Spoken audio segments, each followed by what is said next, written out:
I try not to judge people, but if I did, it'd be on the basis of the heart. I wouldn't judge them based on the labels, whether they're Christian or they follow religion, they believe in God.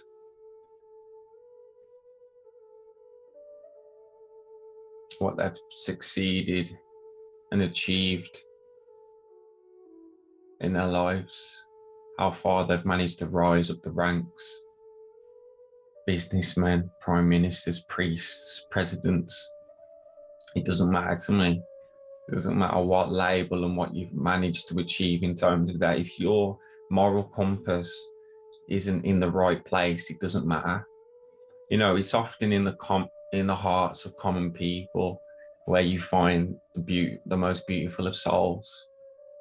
You know, no disrespect to any religion or anything, because obviously I'm religious myself to an extent, because I understand it differently.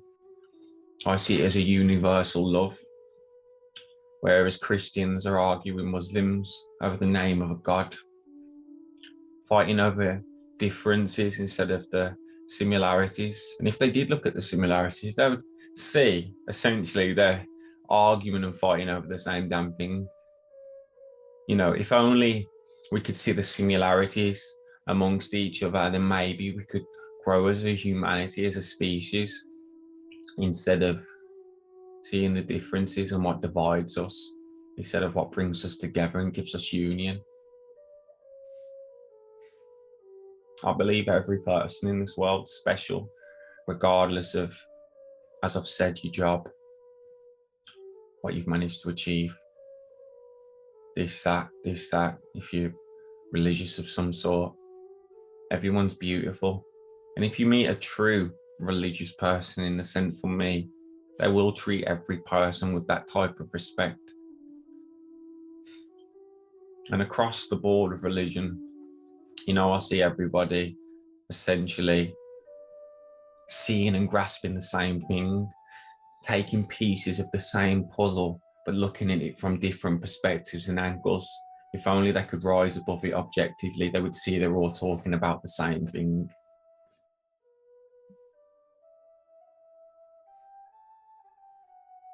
Some people are lost, yeah.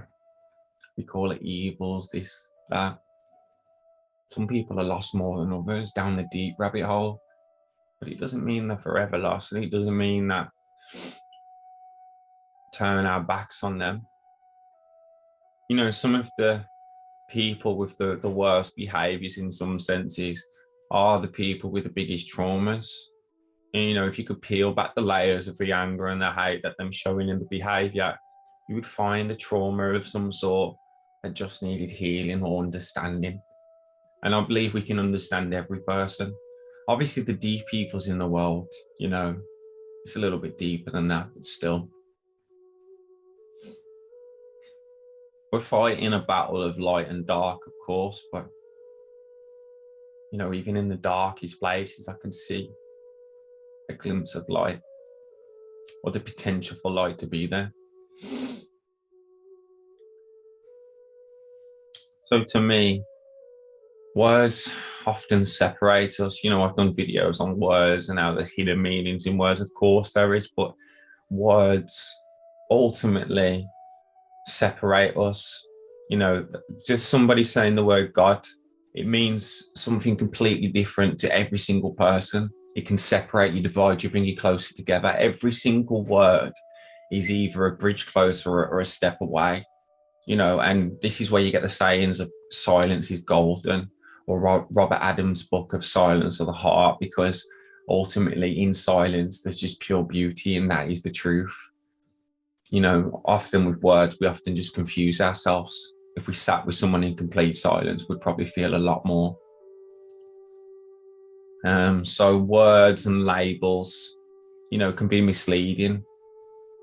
You know, never judge a book by its cover in all aspects of life. You know, I often say to my mates, you know, these days with the way people's trained in mixed martial arts, it could be a priest, a businessman, an old man walking down the street, and he's a black belt in judo and he'll kick your ass. You know what I mean? You can never judge a book by its cover. That's just in one aspect of life. But ultimately, you could see what a homeless guy on the streets, and what straight away we've got this image of what do we really know? You know, are we any better or less than that person? If we could all, that's my true perspective in what I believe in. I don't follow any religion or any following as such. I've looked across them all and I've found the beauty in everyone. And I just see now us all as souls, lost souls, a lot of us, that just need the bridge of union bringing together. Obviously, with media, governments, and all these parties influencing us, are just creating more separation. That's the evils of the world, creating the separation. But do they know any better? You know, this is the challenge we face. But remember,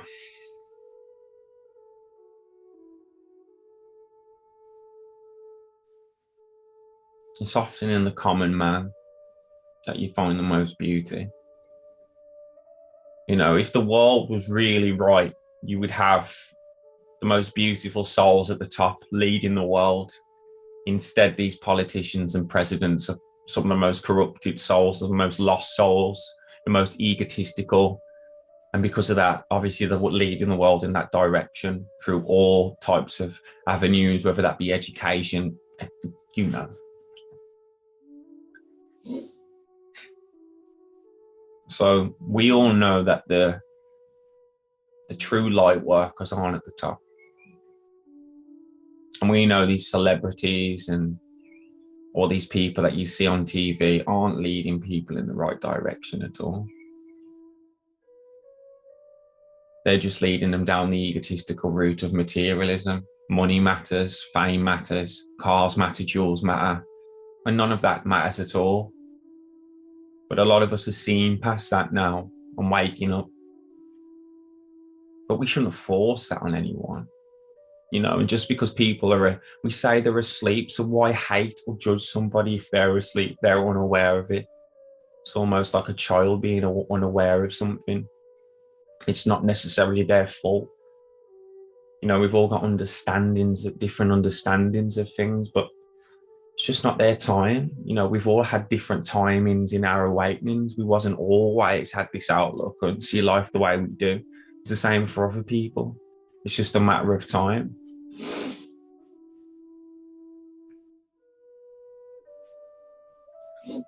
But ultimately, you know, as well as just looking in the heart, the best thing we can do is try to find the balance, as best balance as we can in life. You know, we've got the left and the right, the swings. We've got the story of Goldilocks and the three bears. You know, the porridge is either too hot, too cold. You get in the middle. You know, in just on the point of race, you know, you've got the white extremists over here hating on all of the black culture, and then on the opposite side now you've got the black culture hating on the whites. And to me, it just doesn't balance. You know, ultimately, you're not gonna. They're wrong and they're wrong. Here's the right answer, completely in the middle. We're all human beings. I just see everybody as souls, as light. You know, and we're fighting on some of the most basic things. If we lost our senses, our eyes, we wouldn't know no different.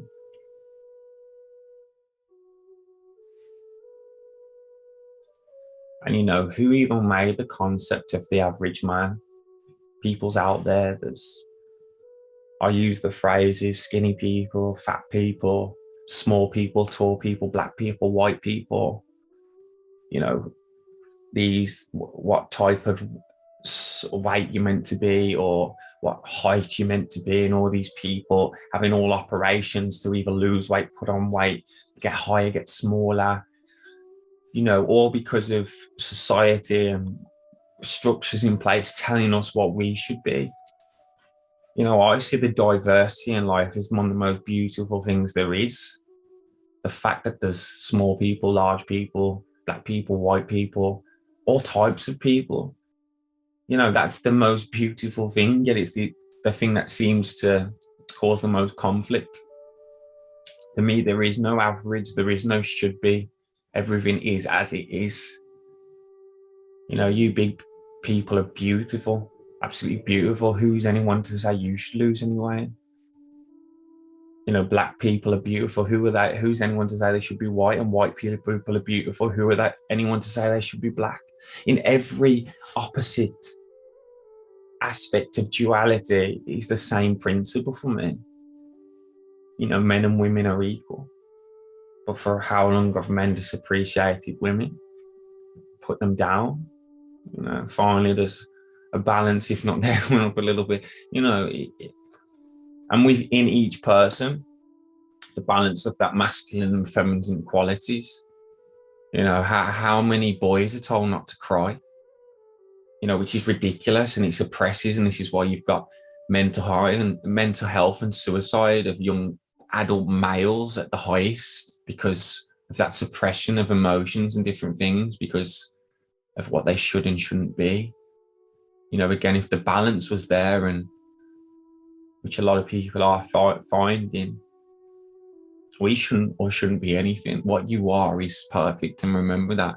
Anyone telling you otherwise is wrong. Now, if you want to lose weight or put on weight or change this about yourself or do that because you feel it's right, then that's different.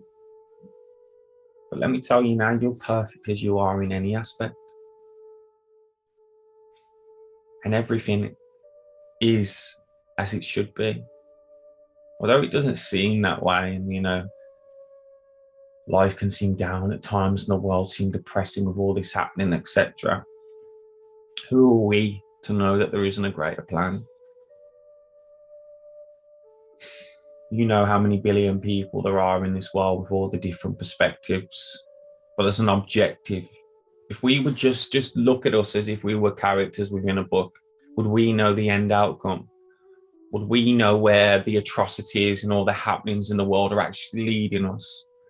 Would we know what the true battle between dark and light is, and what's actually going on and how it should be? Who are we to say it should be any different? All I feel is everything is happening how it should. Even if the dark is winning at the moment, the light will prevail. Even if you're down at the moment, you will pick yourself back up. But I feel the essence of this video, where I started out, was I believe in judging every person equally, regardless. Obviously, the degree I did at university was criminology, with the essence of morality running through it.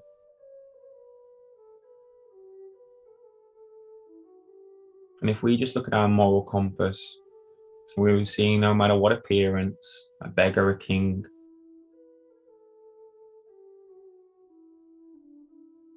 a woman, a man, a priest, or a factory worker, have all got a little piece of the puzzle and are worth listening to.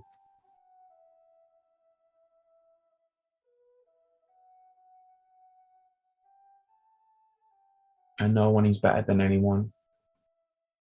If you are a believer in God, God's not going to hold the gates of heaven open for a particular religious sect. If he does, it's the religious sect of the heart. Amen, people.